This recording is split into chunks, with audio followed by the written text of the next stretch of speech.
fans love you up there, son. Yeah, oh, well, we'll give them a bit of a wave, you know. This is where the oil is, Mike. It's lovely around here. It's like a butcher's block. Dick, thanks a million for that on behalf of all our viewers. Not a worry, Mike. Catch you a bit later, son. Thanks, Bill. Larry Perkins, car number 11, continues to lead. Second spot held by the Scaife Richards car. They've still to complete that lap, so they're not one lap up. Gardner and Jones run in third, Mazzara and Percy in fourth spot, and Brabham and Olofsson are in fifth. In sixth spot, Seaton and Jones still clawing their way back. Nicky Johnson and John Bow run seventh in car number 17. Troy Dunstan, Steve Harrington run in eighth. Ninth is Brabham and Parsons and the Peter Jackson Falcon. 10th is the Jones and Crick Ampol Max 3 Commodore. It's all tightening up at the front. Don't go away. 92 laps have been completed for the race leaders in the Tooheys 1000. 92 out of 161. Race time 3 hours 35 minutes. Coming up that way very shortly. That's 92 laps for the leaders, but 78 laps for this car, the leader in the 2-litre category at the present time, and in 24th position outright. John Cotter and Peter Dillman. Peter Dillman at the wheel at the present time, the defending champions in this category from last year. The car has had a lot of wear and tear. I think in all told, in their hands and those of others, it's been to Mount Panorama now 7 straight years. Slightly second hand, but still first in class at this stage of the race. You can't do much better than that. Well, Peter Dillman did so well in the Shell Australia Touring Car Championship this year, winning the 2-litre segment of that. It went right down to the last race with the Caltex Toyota Corolla team. And he campaigned just about every round of the championship right across Australia. And tremendous to see him having a good run here in class today.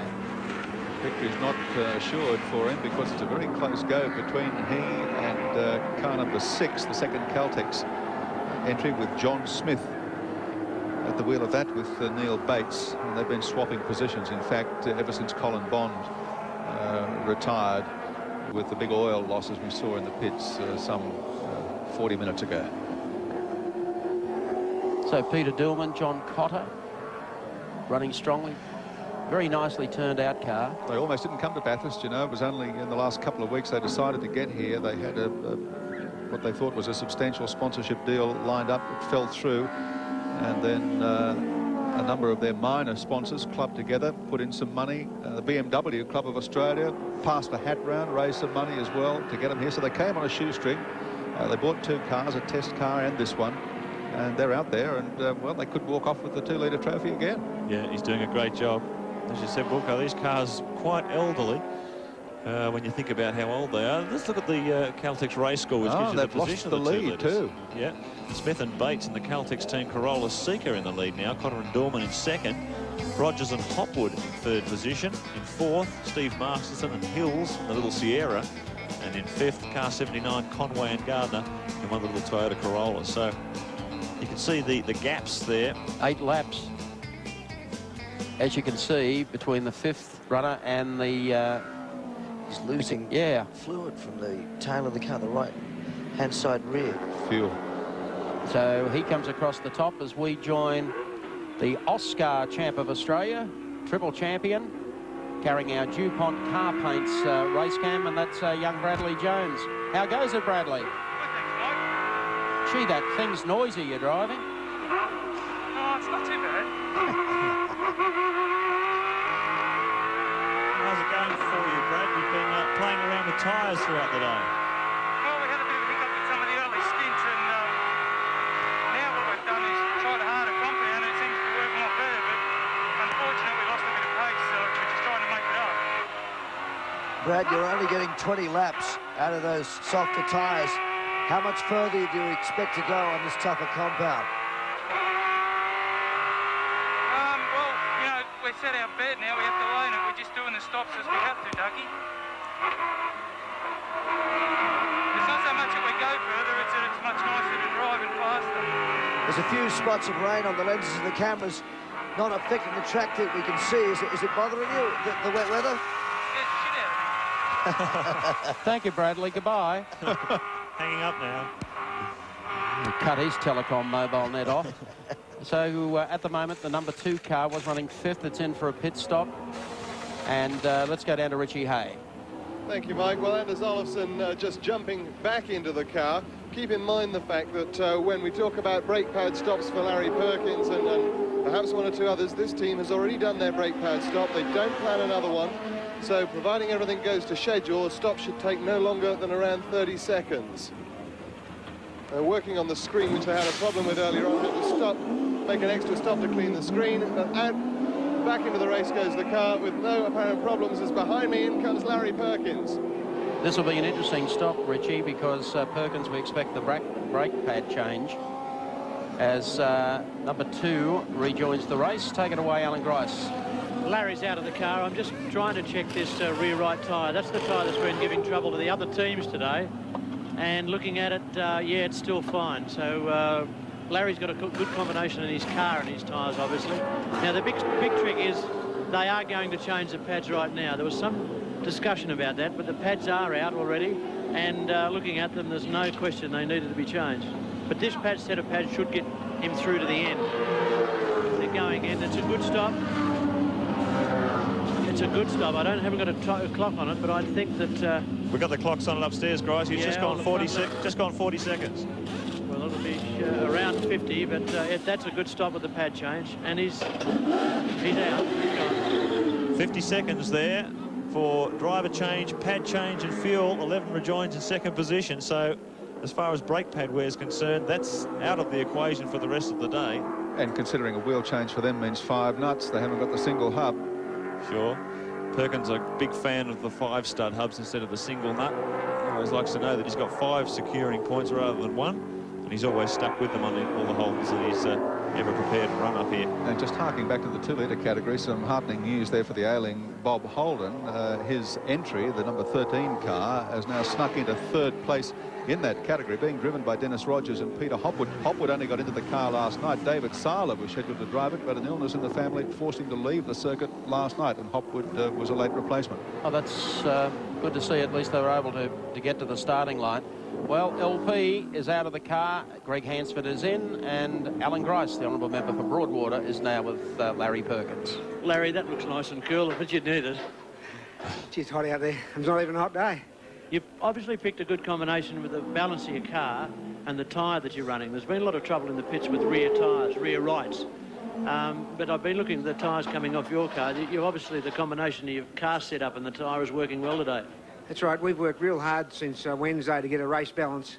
Even though we were going for pole, we didn't lose sight of the race balance we had to have. And it's beautifully balanced. That session there, I went a bit harder than the first session. I used full revs. Now we've got new brake pads. They'll go through to the end. I'm going to use full brakes my next session, and hopefully we can reel in the deficit we've got. Larry, tell us, while we're looking at you running around with Scaife, as you have many times today, you can pull up to him and then he'll go away, and then you can pass him and then he can pull away and you can pull him back. What is it, ducks and drakes out there, or are the tyres coming and going? What's the difference in the way that the cars are moving together and apart on the track? Well, it's really traffic, actually. Sometimes he gets the run and sometimes I get the run, but then sometimes I get a bit wound up and get into the low 15s for a while. But, you know, then I got to back because it's pretty hard work there. And really, we're both running our own race, but sort of keeping a very careful eye on each other. And, you know, it's unbelievably evenly matched. You the cat or the mouse? Well, I know I'm doing what I want to do, and I'm not sure whether he's looking in his mirror or not, but I can say that he's aware of us. Thanks, Larry. Thanks, Alan. Looks like the smile on the face of the Tiger to me. Look at the sweat on Larry's face. He has been working absolutely 10 tenths there. Physically spent. Fill himself up with plenty of fluid, get himself topped up for his next stint when Hansford gets out of the car. We saw during that interview the leader of the 2-litre category come in, John Smith, in the number 6 Caltex Corolla for tyre change, fuel stop, and resume the race, still in the lead in that category. 33, you saw the Pearson car coming in, was running in position 12. Once again, it's tight here. We'll recap the entire field, so if you're looking for a particular favourite, watch now. Scaife and Richards lead over the Perkin-Hansford combo. 44.451 seconds is the difference. Gardner and Jones still running in 3rd. Mazera and Percy are 4th, and Seaton and Alan Jones are now up to 5th. 6 is Johnson and Bow in the 17 car. Bradman Olofsson in the number 2 car run in 7th. 8th is 55, Dunstan and Harrington. 9th, 35, the Bradman Parsons Falcon EB. And 10th is Jones and Crick in the Ampol Max 3 Commodore. 11th is 7, Crompton and Gibbs. 12th, 33, Pearson and Stewart. In 13th, Donaher and Donaher. 14th is car 14, Johnson and Wall. And 15th is 27, Finnegan and Rogers. 16th is Trimble and Harris in the Daily Planet car. Blanchard and Allen in the B&H car run in 17th. 18th, Morrison, Winkelhock. 19th, Radisich and McConville. And 20th, Preston and Peters. 21st position, McCall and Gazard in the Commodore. Then comes the first of the 2-litre cars, Smith and Bates in the Caltex Corolla. 23rd position, Ashby and Reed, although they're limping now. Wilson and McShane likewise in the 24th spot. 25th held down by Dulman and Cotter, running 2nd in the 2-litre category. Longhurst and Soper, well, they completed 79 laps before they were pushed away, and from here on out they're pretty much limping if they're on the track at all. 27th spot O'Brien Callahan, 28th Brock Cleland, 29th Lusty Heffernan, 30th spot Rogers and Hopwood, 3rd place in that category. 31st position English and Yulden, 32nd Masterton Hill, still on the track and running. 33rd also in the 2-litre category Conway and Gardner, 34th Stratton and Madden, and 35th position Bond and Bosniak. Yeah, they're certainly slipping down now. 77, the Ellery Sierra. 36 out of 37, Full and Fitzgerald. They're in big trouble. Position 38, Binding and Dartell, a little Corolla. Position 39, car 45, the Golsons in the BMW, in and out of the pits all day. Position 40, car 49, McMillan and Martin. Plenty more action to come. Stay in those seats. Back here at Mount Panorama, real drama. The 17 car of Dick Johnson. The way down from the top of the mountain has clouted the wall. Was running 6th. Goodness me. Pace car is on the track. This is a big one. Slower car got out of control, and T-Bone Johnson, he was the innocent victim in that. He was trying to get past, and the Everlast Commodore got sideways on the ripple strips and just left straight across the track, pushing Johnson right into the fence. Well, it had to happen. They've been complaining about the slow cars all week. Dick's got a bit of a limp there. He's probably damaged his ankle when he hit the concrete wall. John Bow looking absolutely disgusted. He would have seen the replay there. Well, the other car involved was the Everlast Commodore Brian Callahan. Everlast car was in 29th position. Dick was coming up and had obviously just about lapped the car. We're taking about the only thing working on the 17 car is the race cam, as you can see, as we pan around, and he's clouted the wall heavily. The pace car is already out, so they're closing the field up, and they'll need to remove this car. It says it all on the face of Jilly Johnson in the pit area. It's been a rough weekend for the Shell team. Dick's okay. That's the good news. He is quite okay. He's just limping along there, but he took a terrible clout. There wasn't too much he could do about it. That's what you call copping one cold. With the slower car coming off, we'll have a look at that shortly. He's in some pain. Look, you can see the distress on his face.